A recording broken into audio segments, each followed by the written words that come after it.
सभी साथियों को नमस्कार। Very good evening. आज है 26 नवंबर, जिसका हम सूजस ई बुलेटिन आप सभी के साथ डिस्कस करेंगे। हालांकि हमारे प्रोग्राम का नाम सूजस ई बुलेटिन है, लेकिन इसके उद्देश्य से हम राजस्थान का करंट अफेयर्स पूरा करने के लिए जा रहे हैं और जिन मुद्दों को लेकर, जिन मुख्य टॉपिक्स को लेकर मैं योजनाएं आप सभी के सामने प्रस्तुत कर रहा हूं, इसका सीधा सा तात्पर्य ये समझे साथियों कि राजस्थान के करंट में 50 से 60% क्वेश्चन योजनाओं से आते हैं और योजनाओं से बिल्कुल ऐसे क्वेश्चन भी नहीं आते कि कब शुरू हुई है, कब बंद कर दिया, क्या प्रावधान है। स्टेटमेंट पूछता है कौन सा कथन सही है, कौन सा कथन गलत है। तो आइए सभी साथी जुड़ते हैं, आज के कार्यक्रम की हम शुरुआत करते हैं। अगेन आप सभी को गुड इवनिंग, बहुत बहुत धन्यवाद। चलो शुरुआत करते हैं और शुरुआत के साथ ही इसमें एक डेट दी हुई है साथियों, 26 नवंबर। कौन सी डेट है साथियों? 26 नवंबर। इसको समझना कि 2015 से 26 नवंबर को संविधान दिवस मनाया जाता है। कौन सा दिवस मनाया जा रहा है? संविधान दिवस। बताएं सभी कि संविधान दिवस कब से मनाया जा रहा है? 2015 से। फिर आपको कुछ बातें याद आएंगी कि सर 26 नवंबर 1949 को हमारी संविधान सभा ने हमारे संविधान को अपना लिया था। बिल्कुल अपना लिया था। उसके बाद में 26 जनवरी 1950 से हमारा संविधान लागू हो गया, बात ये भी सही है। और 1950 से 2015 तक देखें या 2024 तक देखें तो कुल 75 वर्ष होते हैं। इसका मतलब अब की बार 26 नवंबर 2024 को 75वीं वर्षगांठ मनाई गई है। तो इस प्रकार से ये डेट हमारे लिए बहुत ही जरूरी है। चलो और बात करें, बताओ देखो, 26 जो नवंबर है 1949, इसको तो अपना लिया, संविधान को अपना लिया गया, ठीक है। उसके बाद में देखें तो 26 जनवरी 1950 को संविधान को क्या कर दिया? लागू कर दिया। और 1950 से लेकर 2024 तक कितने साल हो गए? 75 साल। तब की बार इसकी 75वीं वर्षगांठ मनाई गई। ठीक है साथियों। और एक बात और लिख देता हूँ यहाँ पे कि अब की बार की जो संविधान दिवस है उसकी जो थीम है, वो थीम है साथियों, हमारा संविधान, हमारा संविधान,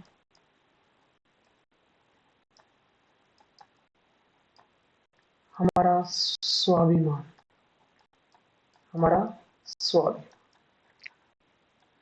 3-4 पॉइंट हैं जो आप सभी को याद हो गए होंगे। सभी लोग बताएंगे कि 26 नवंबर को कौन सा दिवस मनाया जाता है? संविधान दिवस। कब से मना रहे हैं? 2015 से। तो 2015 से पहले इसको कानून दिवस के रूप में मनाया जाता था। और बताओ देखिए, 26 नवंबर 1949 को हमारी संविधान सभा ने संविधान को अपना लिया। फिर उसके बाद 26 जनवरी 1950 से इसको लागू कर दिया। 1950 से 2024 के बीच में देखें तो 75 साल हो जाती है। तो अब की बार संविधान की 75वीं वर्षगांठ मनाई गई है, ठीक है। और अब की बार जो संविधान दिवस है उसकी थीम है हमारा संविधान, हमारा स्वाभिमान। साथियों ये पॉइंट इसलिए चर्चा में है, इसलिए बहुत महत्वपूर्ण है, इसलिए मैं इतना डिस्कस कर रहा हूँ कि पूरे देश में एक नेगेटिव विचारधारा चल रही है, जो कि कुछ राजनेता अपने राजनीतिक हित के लिए इस मुद्दे को बार बार उछाल रहे हैं कि संविधान की हत्या हो रही है, संविधान को पलटा जा रहा है। बाकी ऐसा कुछ भी नहीं है। हमारा संविधान हमारी आत्मा है, प्रशासन की, पूरे देश की, और इसकी सुरक्षा करना प्रत्येक व्यक्ति का दायित्व है। ठीक है साथियों, चलते हैं आगे। उसके बाद में हम बढ़ते हैं आगे। ये कार्यक्रम हुआ है, ये राज्य स्तर पर प्रोग्राम भी हुआ है, राष्ट्रीय स्तर पर प्रोग्राम भी हुआ था। और बात करें चले आगे, तो ये मंत्री महोदय कुछ अधिकारीगण मिलकर के इसी उद्देश्य की का वाचन कर रहे हैं। मुख्यमंत्री ने संविधान के उद्देश्य का वाचन करवाया है।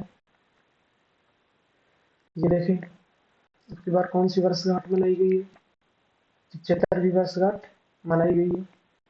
ठीक है साथियों, तो ये तो कुछ फैक्चुअल डाटा है। आप सभी एक बार मेरे साथ में लिखे तो अच्छी बात है कि ये देखो अलग अलग जगह, अलग अलग जिलों में कार्यक्रम भी आयोजित हुए हैं। ठीक है, तो एक बार मैं लिख दूँ दोबारा से जो जो 4-5 पॉइंट हैं जिनको हमें समझना है। देखो सभी एक बार, 26 नवंबर 2015 से, आप लोग अपने नोट्स में लिख सकते हैं ना, लिखते होंगे 2015 से संविधान दिवस मनाया जा रहा है। संविधान दिवस मना रहे। और बताओ देखिए, और बात करते हैं हम थोड़ा सा कि इस डे को 26 नवंबर 1949 को संविधान सभा ने संविधान को अपना लिया था। ठीक है, उसके बाद में और देख लेते हैं। देखिए 26 जनवरी 1950 को 1950 को संविधान को क्या कर दिया, लागू कर दिया। 1950 से 2024 के बीच में बात करें तो टोटल कितने साल होती है? 75। तो अब की बार 75वीं वर्षगांठ मनाई गई है। और लास्ट में हम बात कर लेते हैं कि थीम क्या है? हमारा संविधान, हमारा संविधान, हमारा स्वाभिमान, हमारा स्वाभिमान। ठीक है साथियों, ये छोटा सा टॉपिक था और बात देख लेते हैं और क्या क्या हमारे इस बुलेटिन में अब की बार एक शिक्षा क्षेत्र के बारे में दिया गया है। कौन सा सेक्टर है साथियों? शिक्षा क्षेत्र। कल हमने पढ़ा था स्वास्थ्य क्षेत्र, आज हम पढ़ेंगे शिक्षा क्षेत्र के बारे में। बताओ देखिए मुख्यमंत्री जी क्या कह रहे हैं, पढ़े सभी एक बार सामने। विकसित राजस्थान के संकल्प को साकार करने में शिक्षा की अहम भूमिका है और शिक्षा के क्षेत्र में राजस्थान को मॉडल स्टेट बनाएंगे। ताकि जिस प्रकार से हेल्थ सेक्टर में अच्छी अच्छी योजनाएं हैं, उसी प्रकार से शिक्षा के क्षेत्र में भी अच्छी अच्छी योजनाएं राज्य सरकार द्वारा संचालित की जा रही है। चलो देखते हैं। देखिए इसमें सामान्य सामान्य बातें कि शिक्षा के क्षेत्र में कौन कौन से कार्यक्रम, कौन कौन सी योजनाएं, कौन कौन से अभियान, कौन कौन से एक्ट्स वगैरह का चल रहे हैं। मैंने इनका सभी का सार अलग से लिया है और मैं आप सभी को पढ़ाने जा रहा हूँ शिक्षा से संबंधित कुछ योजनाएं। तो आज आप नोट्स बनाएंगे, कल की तरह क्वेश्चन फॉर्मेट लेकर चलेंगे कि वर्तमान में राजस्थान में सरकार द्वारा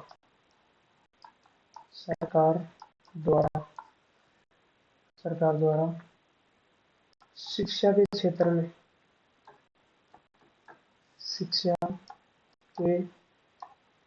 में कौन कौन सी योजनाएं संचालित की जा रही है। मैं आप सभी को 3 योजनाओं के बारे में बात करूंगा। एक योजना तो क्या है, विदेश में पढ़ाई।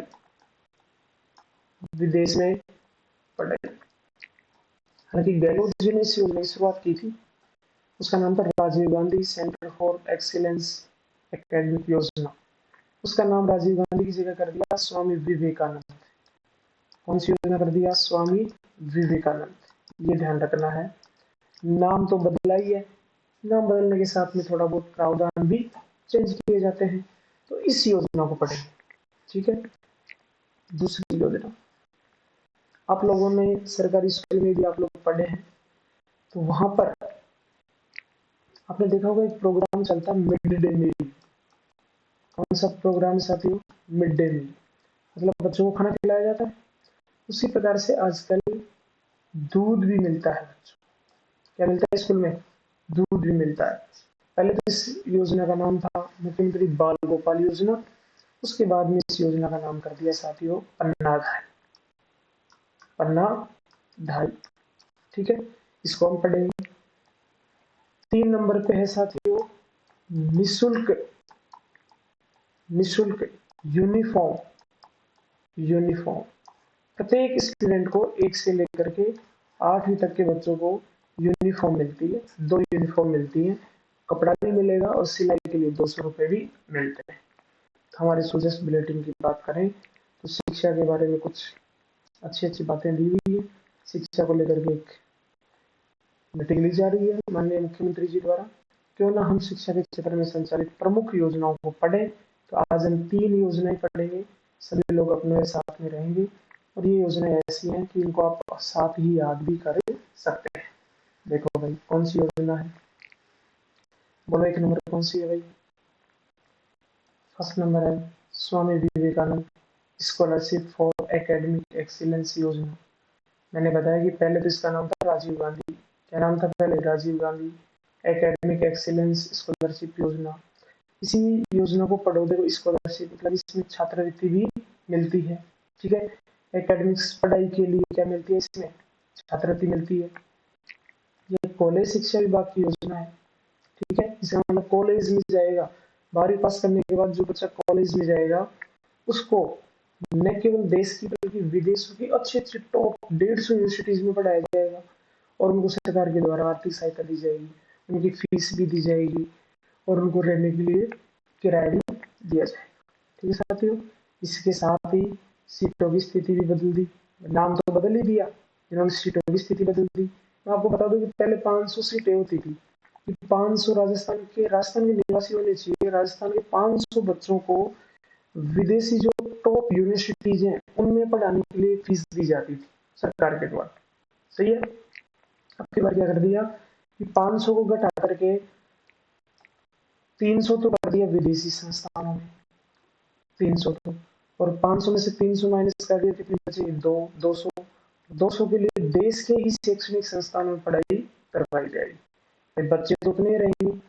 पहले भी राजीव गांधी और स्वामी विवेकानंद में डिफरेंस देखें तो दोनों में पहले भी 500 बच्चे थे, अभी भी 500 बच्चे ही हैं। पहले सभी 500 के बच्चों को विदेशी संस्थानों में पढ़ाते थे। अब की बार क्या कर दिया कि 500 को 2 जगह डिवाइड कर दिया, 300 तो विदेशी यूनिवर्सिटी में और 200 देशी स्वदेशी। ठीक है साथियों, उसके बाद में देख लेते हैं स्कूली बच्चों को विदेश भेजेगी सरकार टॉप 150 यूनिवर्सिटी में, ट्यूशन फीस भी दी जाएगी। क्या क्या दिया जाएगा इसमें? एक तो दिया जाएगा ट्यूशन फीस और रहने के लिए खर्च। क्लियर है? चयनित छात्रों को 50 लाख रुपए स्कॉलरशिप दी जाएगी, फिक्स है भाई ये 50 लाख रुपए की आप देंगे छात्रवृत्ति और प्रति महीने 1 लाख रुपए तक क्या देंगे? खर्चा। 1 लाख रुपए तक क्या दिया जाएगा? खर्चा। लेकिन थोड़ा सा प्रावधान चेंज है, जिस परिवार की वार्षिक आय 8 लाख रुपए तक है, 8 लाख, उनको तो पूरी की पूरी 50 लाख फीस मिलेगी और पूरा खर्चा मिलेगा। जिस परिवार की वार्षिक आय 8 लाख से 25 लाख के बीच में तक है उसको 85% क्या मिलेगी? फीस मिलेगी। 50 लाख का 85 निकाल सकते हैं आप। उसके बाद में जिस परिवार की वार्षिक आय 25 लाख से अधिक है उसको 70% ट्यूशन फीस से मिलेगी, 70% ट्यूशन फीस से मिलेगी। ठीक है साथियों, समझ रहे हो सभी? तो एक बार मैं रिवीजन कर लेता हूँ। देखिए, एक लाइन खींचता हूँ, लाइन खींच के आपको समझाता हूँ। एक तो पहले तो कौन सी योजना थी? राजीव गांधी। पहले कौन सी योजना थी? राजीव गांधी। अब क्या कर दिया? स्वामी विवेकानंद। क्या नाम कर दिया? स्वामी विवेकानंद। ठीक है साथियों,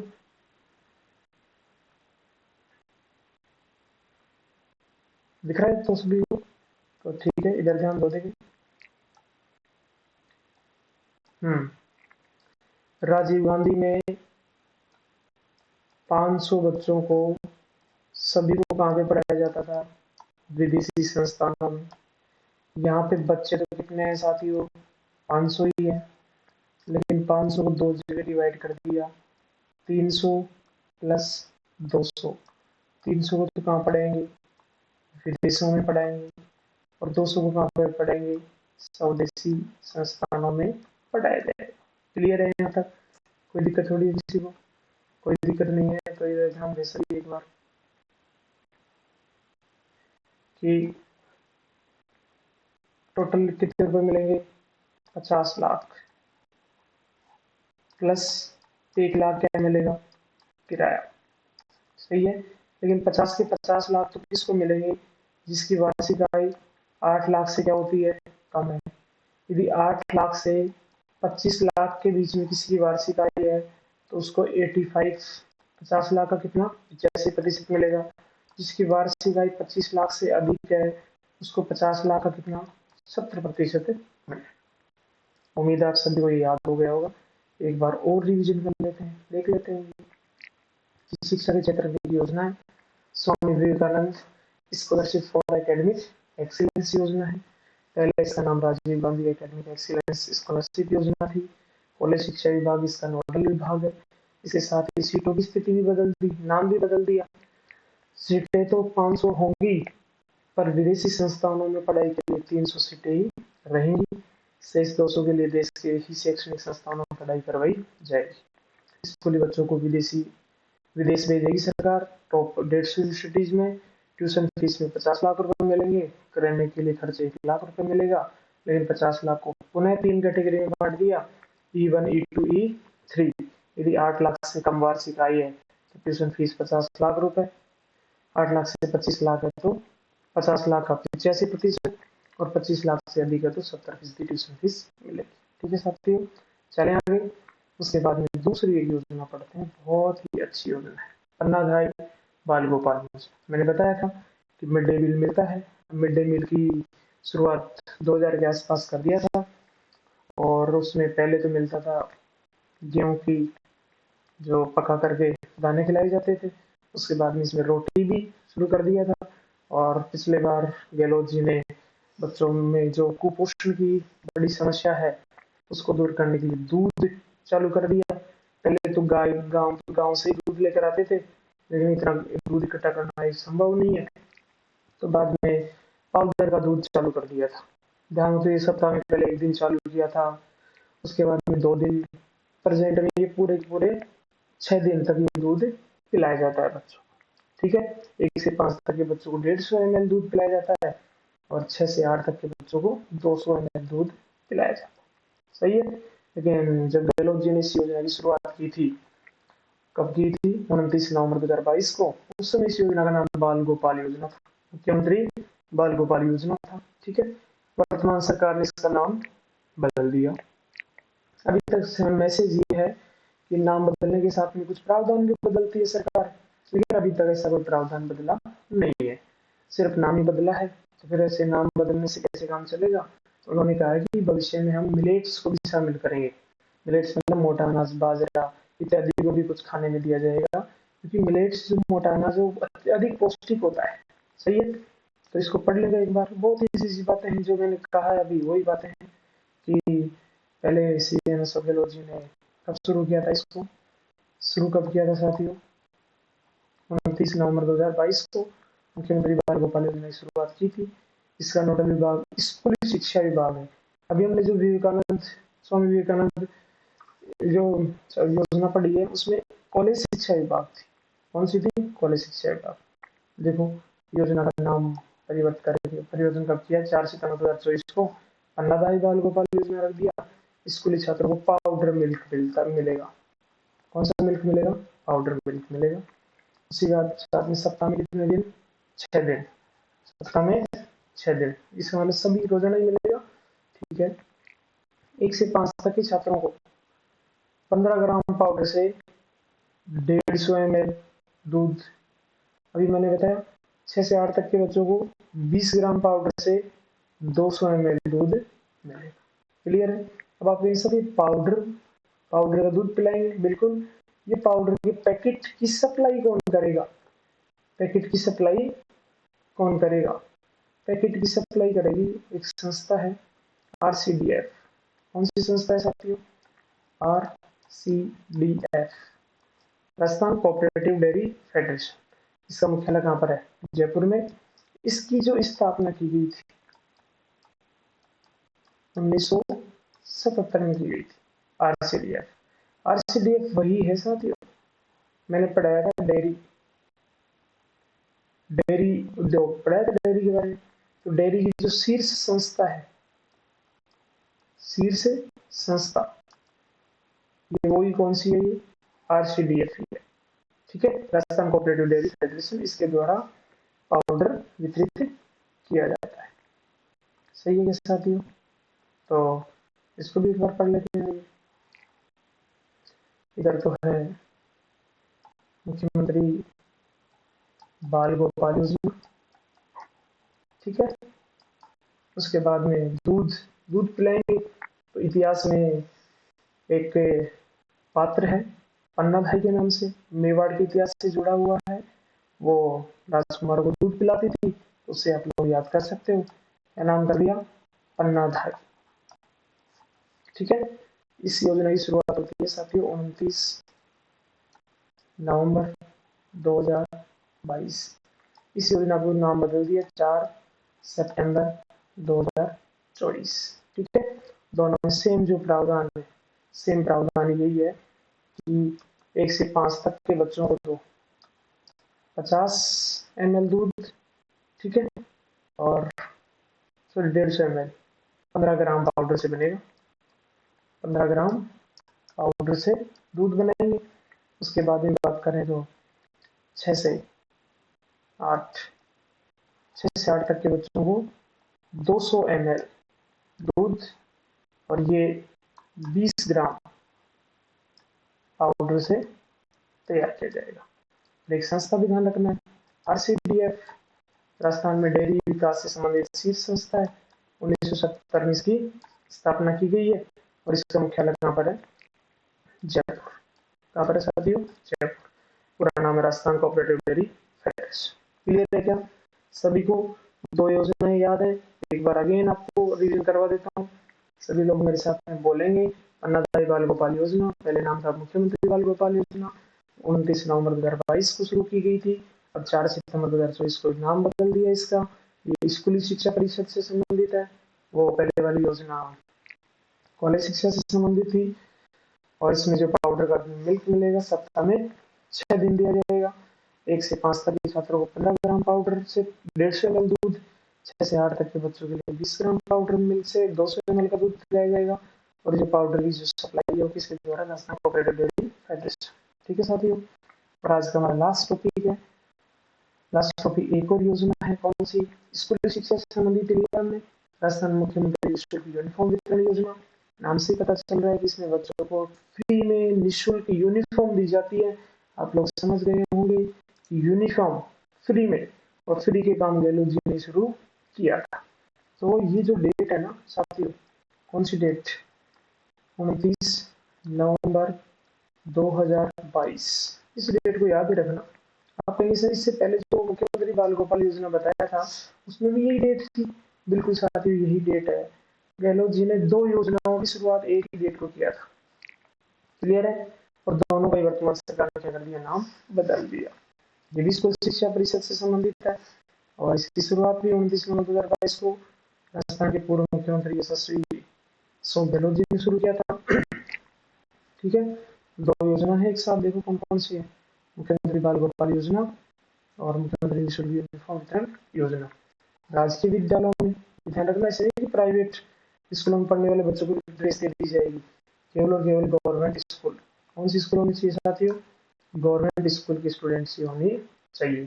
ठीक है, ऐसे भी नहीं 1 से 12 तक के, केवल 1 से 8 तक, केवल 1 से 8 तक के विद्यार्थियों को ड्रेस के 2 सेट के लिए कपड़ा मिलेगा। और कपड़ा तो ले लेंगे लेकिन सिलाई के पैसे कौन देगा? सरकार ने कहा कि 200 रुपये आपको सीधे बैंक खाते में ट्रांसफर कर दिया जाएगा। अब इसको लेकर के एक बड़ा यक्ष प्रश्न भी आता है। आप लोग सभी लोग जानते हैं कि 200 रुपए में कौन सा टेलर है जो सिल करके देगा। तो गहलोत जी से पूछा, आप जैसे महानुभावों ने, कि साहब 200 रुपए में ड्रेस तैयार नहीं हो सकती। तो गहलोत जी ने कहा, मेरे कपड़ा ही तुम्हारे को मिल रहा है, 200 रुपए भी मैं खाते में डाल रहा हूँ, तो ऊपर की जो भी 100, 200, 300, 500 रुपए हैं, इतना सा तो आप लोग भी खर्चे कर लें, और लास्ट में देखें तो इस योजना से सरकार के ऊपर कितना खर्चा आएगा, 500 करोड़ रुपए का खर्चा आएगा। लिख दें इसको भी। यूनिफॉर्म, कौन सी योजना है साथियों? यूनिफॉर्म योजना। डेट तो आप लोग जानते हैं, कौन सी डेट है? 29 नवंबर 2022। नाम बदल दिया इसका, नाम तो राजस्थान मुख्यमंत्री ने ऐड किया है, बाकी निःशुल्क यूनिफॉर्म वितरण है, ज्यादा कोई परिवर्तन नहीं किया इसको। इसमें बात करें, एक तो होना चाहिए राजकीय विश्वविद्यालय, गवर्नमेंट स्कूल के बच्चा होना चाहिए, ठीक है। दूसरी बात करें, 1 से 8 तक कक्षा का बच्चा ही होना चाहिए। उनको 2 सेट तो क्या मिलेंगे, कपड़ा, 2 सेट तो क्या मिलेगा, कपड़ा, और 200 रुपए क्या मिलेंगे, सिलाई। 200 रुपए में क्या मिलेगी, सिलाई। और सरकार पे देखें तो 500 करोड़ रुपए का क्या मिलेगा, खर्च। इसी के साथ आप सभी का बहुत बहुत धन्यवाद, आप जुड़े।